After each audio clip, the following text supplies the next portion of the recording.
अस्सलाम वालेकुम, मैं हूं दिल इम्तियाज़ और आप देख रहे हैं तख्ती ऑनलाइन। क्या पानी का मिसाइल न्यूक्लियर बम से ज़्यादा ताकतवर हो सकता है, ज़्यादा तबाही मचा सकता है? जी हाँ, बिल्कुल मचा सकता है। और आज मैं आपको एक ऐसे ही वेपन के बारे में बताने जा रहा हूँ जो कि डेवलप किया जा रहा है और मुस्तकबिल में अल्लाह ना करे हमें नज़र आएगा। इमेजिन कीजिए कि आप एक समंदर में बहरी जहाज़ के ज़रिए सफ़र कर रहे हैं। आप कराची की तरफ आ रहे हैं, लेकिन अचानक आपको एक छोटा सा मिसाइल आता हुआ दूर से नज़र आता है। वो मिसाइल आकर समंदर में गिरता है। आप देखते हैं वो मिसाइल ना तो फटता है, लेकिन उसमें से पानी निकलना शुरू हो जाता है। एक मरतबा आपकी हंसी निकल जाएगी कि ये क्या, पानी वाला मिसाइल। लेकिन फिर आहिस्ता आहिस्ता जहाज़ को झटके लगना शुरू हो जाते हैं। आपका जहाज़ कांपना शुरू हो जाता है। अब परेशानी बढ़ना शुरू हो जाती है आपकी। आप देखते हैं जहाज़ की तरफ जाकर के क्या हो रहा है, तो आप देखते हैं कि जहाज़ के ऊपर नीचे से पानी चढ़ रहा है, क्लाइम कर रहा है। ये कैसे हो सकता है? क्या पानी ग्रेविटेशनल लॉ की खिलाफ वर्जी नहीं कर रहा? क्या पानी ग्रेविटी के रिवर्स डायरेक्शन में नहीं आ रहा? लेकिन पानी आहिस्ता आहिस्ता जहाज़ के अंदर आना शुरू हो जाता है। जहाज़ के मैकेनिज्म बंद होना शुरू हो जाते हैं, इक्विपमेंट फेल होना शुरू हो जाता है और शॉर्ट सर्किटिंग शुरू हो जाती है और आहिस्ता आहिस्ता आपका जहाज़ डूब जाता है। जी हाँ, ये किसी साइंस फिक्शन स्टोरी की बात नहीं, किसी फिल्म की बात नहीं, लेकिन ऐसा पॉसिबल हो सकता है। लॉज ऑफ फिजिक्स उस वक्त वहाँ पर डिफाई हो सकते हैं। मैं आपको लेकर चलता हूँ सुपर फ्लूइड्स की तरफ। यहाँ पर आप एक सुपर फ्लूइड को देख रहे हैं और सुपर फ्लूइड ग्रेविटी को डिफाई कर सकता है, ग्रेविटी के रिवर्स चल सकता है। और उसकी वजह यह है कि उसकी इनबिल्ट कैरेक्टरिस्टिक्स ऐसी होती हैं जो कि हम आगे डिस्कस करेंगे कि वो ग्रेविटी को मानता नहीं है। हम एक सुपर फ्लूइड की बात करने जा रहे हैं जो कि हीलियम 4। अगर हीलियम 4 को आप एब्सोल्यूट टेम्परेचर तक ठंडा करें, उसके करीब करीब ठंडा करें, -273 -273 डिग्री सेंटीग्रेड तक ठंडा करें, तो जिस कंटेनर में आपने हीलियम को रखा है, आहिस्ता आहिस्ता हीलियम उसकी दीवारों पर चढ़ना शुरू होगी और फिर उससे नीचे टपकना शुरू हो जाएगी। कतरा कतरा करके वो पूरा कंटेनर खाली हो जाएगा। कभी आपने ऐसा नज़ारा देखा है कि आपने एक मग में पानी को रखा हो और पानी इससे बाहर निकलना शुरू हो जाए? लेकिन सुपर फ्लूइड्स ऐसे ही करते हैं और उसकी वजह यह है कि आम फ्लूइड्स में विस्कोसिटी होती है, फ्रिक्शन होती है। वो जब फ्लो करते हैं तो उनमें फ्रिक्शन होती है, जिसकी वजह से वो काइनेटिक एनर्जी लूज करते हैं और आहिस्ता आहिस्ता उनका फ्लो कम होता जाता है। लेकिन सुपर फ्लूइड्स में विस्कोसिटी होती है जीरो, नहीं होती, जिसकी वजह से कोई फ्रिक्शन नहीं होती। तो अब एक मरतबा अगर आपने उनको मिक्स कर दिया तो हमेशा के लिए सोल्व करते रहेंगे। एक मरतबा वो फ्लो कर गए तो वो फिर फ्लो करते ही रहेंगे, क्योंकि ना तो वो काइनेटिक एनर्जी लूज कर रहे हैं और ना ही उनके अंदर फ्रिक्शन है। तो ये एक उनका बेसिक फंक्शन है जो कि बहुत ज़्यादा मुख्तलिफ है। इसलिए जब उनमें फ्रिक्शन नहीं है तो वो दीवारों पर भी चढ़ सकते हैं और वो इस कप से बाहर भी आ सकते हैं।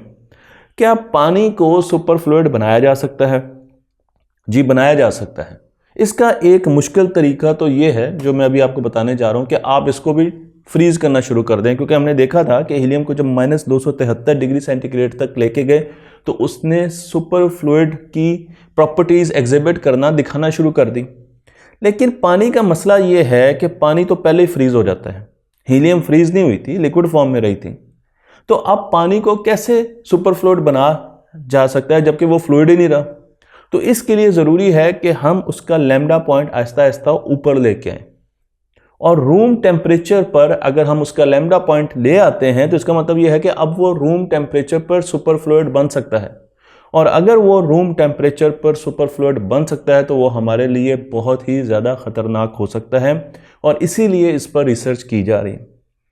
फ़र्ज़ कीजिए कि एक मिसाइल है जिसमें सुपर फ्लूइड है, चारों तरफ से हमने उसको बंद किया हुआ है और हम वो कराची के सालों पर फेंक देते हैं।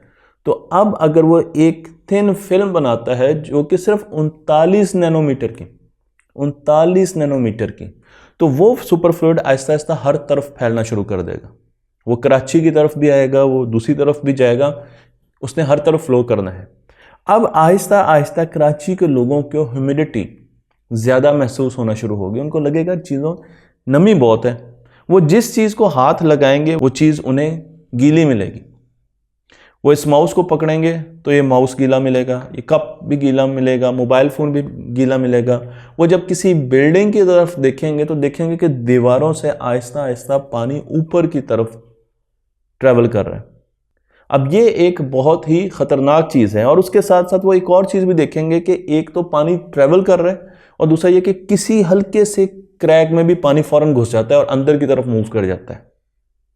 फिर अगर किसी इंसान का सुपर फ्लूइड के साथ, सुपर फ्लूइड वाटर के साथ, पानी के साथ इंटरेक्शन हो जाए, फ़र्ज़ किया वो नंगे पाँव एक ज़मीन पर बैठा हो और उस ज़मीन में सुपर फ्लूइड हो, पानी आहिस्ता आहिस्ता पैरों से ऊपर आना शुरू हो जाएगा और आपके ऑर्गन्स में दाखिल होना शुरू हो जाएगा। आपकी बॉडी में पानी का लेवल बढ़ना शुरू होगा और उसके साथ साथ आपके लंग्स अफेक्ट होना शुरू हो जाएंगे। तो सबसे पहले जो आपको फीलिंग आएगी वो आएगी वॉमिटिंग की, नोज़िया की, ये साइंटिफिक रिसर्च है। और उसके बाद आपको खांसी आएगी क्योंकि अब आपके फेफड़ों में पानी बढ़ना शुरू हो गया है, तो आपको सांस नहीं आएगा। और फिर आहिस्ता आहिस्ता और बहुत सी बीमारियां सामने आएंगी, प्रॉब्लम सामने आएंगी और इन द एंड इंसान का दिल धड़कना बंद कर देगा और इंसान की मौत हो जाएगी। इंसानों के साथ अगर ये हाल होगा तो जानवरों के साथ भी यही हाल होगा। इसका मतलब यह है कि ज़मीन पर उस इलाके में ना तो इंसान बचेंगे और ना ही जानवर बचेंगे। सिर्फ बर्ड्स ऐसी स्पीशीज़ हैं जो कि सर्वाइव कर सकती हैं इस किस्म के अटैक को।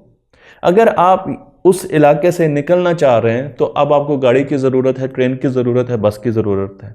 लेकिन पानी, सुपर फ्लूइड उनको भी आहिस्ता आहिस्ता हाइड्रेट करता जा रहा है। जब गाड़ी में पानी की मिकदार आहिस्ता आहिस्ता ऊपर जाएगी तो शॉर्ट सर्किटिंग शुरू हो जाएगी और गाड़ी काम करना बंद कर देगी। कोई भी इलेक्ट्रॉनिक की डिवाइस काम नहीं करेगी। इसलिए हमारे पास ट्रांसपोर्ट का मुकम्मल फेलियर हो जाएगा। अगर हम ये चाहते हैं कि हम उस इलाके से भागें तो लाजमन हमें या तो हेलीकॉप्टर या जहाज़ों की ज़रूरत या मदद लेनी पड़ेगी, लेकिन वो भी उस शर्त में कि वहाँ तक अभी सुपर फ्लूइड नहीं पहुँचा। फ़र्ज़ कीजिए आप एक जहाज़ में बैठे और आप निकल गए, किस तरफ जाएंगे आप? Antarctica, north pole, south pole, क्योंकि बाकी गर्म इलाकों में जब आप जाएंगे तो वहाँ पर सुपर फ्लूइड आपसे पहले पहुँच चुका होगा और वही सूरत हाल होगी जो मैंने आपको यहाँ पर बताई है। सुपर फ्लूइड की एक और प्रॉपर्टी जो कि बहुत ज़्यादा ख़तरनाक है वो इन्फिनिट थर्मल कंडक्टिविटी है।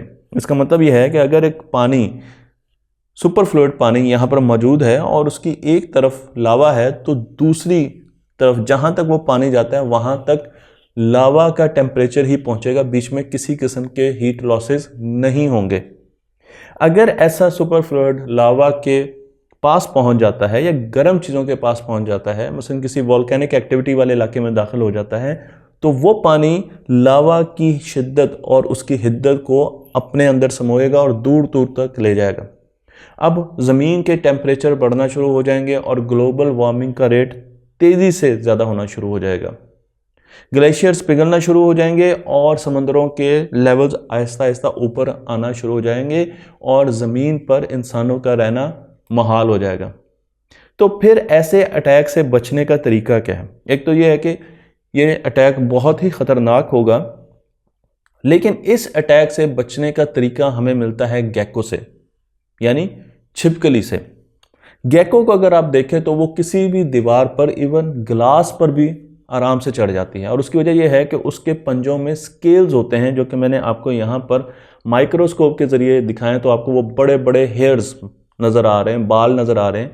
लेकिन जब वो पंजा रखती है दीवार पर तो वो चिपक जाते हैं, छोटे छोटे वैक्यूम स्पॉट्स बन जाते हैं और उसके साथ वो ग्रिप कर लेती है उस दीवार को, तो वो उस दीवार को ऊपर जा सकती है।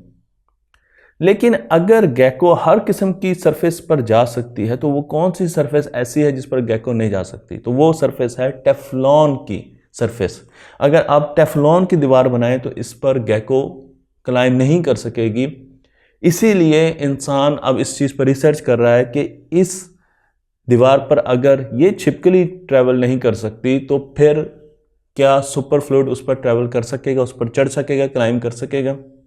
और अगर वो क्लाइम नहीं कर सकेगा तो हमें ऐसी बिल्डिंग की मुस्तकबिल में ज़रूरत होगी जो कि टेफ्लॉन से बनाई जाए।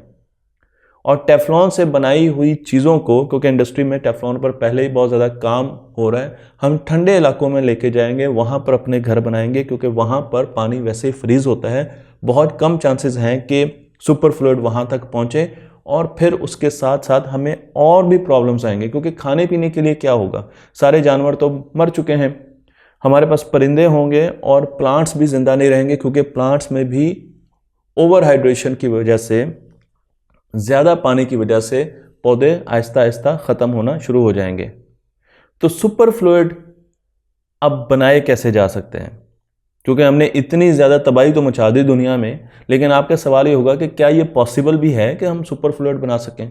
जी हाँ, सुपर फ्लूइड और सुपर फ्लूइड वाटर बनाना निस्बतन आसान है, इसलिए कि हमारे पास एक ऐसा हथियार है जो कि इस किस्म के काम कर रहा है, और वो हथियार है बैक्टीरिया। बैक्टीरिया जब पानी में डाला जाता है, और एक ख़ास किस्म का बैक्टीरिया जिसे इकोलाई कहा जाता है, उसे जब पानी में डाला जाता है तो वो पानी आहिस्ता आहिस्ता सुपर फ्लूइडिटी की करैक्टरिस्टिक्स देना शुरू कर देता है। इस पर नेचर में एक रिसर्च पेपर भी लिखा गया है और इसमें बताया गया है कि अगर उस पानी की थिन फिल्म को आप और छोटा करते रहें तो आहिस्ता आहिस्ता बैक्टीरिया की रैंडम मूवमेंट की वजह से ऐसा फील होता है कि उस पानी में किसी किस्म की फ्रिक्शन नहीं है और वो ज़ीरो विस्कोसिटी रखता है और वो सुपर फ्लूइड बन जाता है, और वो किसी भी कंटेनर के जार के वॉल्स के साथ चिपकता है, क्लाइम करता है और बाहर आना शुरू हो जाता है। जी हाँ, बिल्कुल, अगर हम बैक्टीरिया की इस टेक्नोलॉजी का इस्तेमाल करते हैं और ऐसे वेपन्स बनाते हैं जिनमें सुपर फ्लूइड वाटर का इस्तेमाल हो, तो ये हमारे लिए मुस्तकबिल के लिए बहुत ख़तरनाक हो सकता है, और वेपन्स में इसका बहुत ज़्यादा मुस्तकबिल में इस्तेमाल किया जाएगा। मुझे उम्मीद है कि अब आपको समझ आई होगी कि किस तरीके से एक छोटा सा मिसाइल जिसमें सुपर फ्लूइड वाटर है वो बहुत ज़्यादा ख़तरनाक हो सकता है एक न्यूक्लियर बम से, और किस तरीके से हमें इसके बारे में ना सिर्फ तहकीक करनी चाहिए बल्कि इसके सद्देबाब के लिए भी मुख्तलिफ काम करने चाहिए। तख्ती ऑनलाइन को लाइक कीजिए, शेयर कीजिए और इस इल्म को दूसरों तक पहुँचाते रहिए।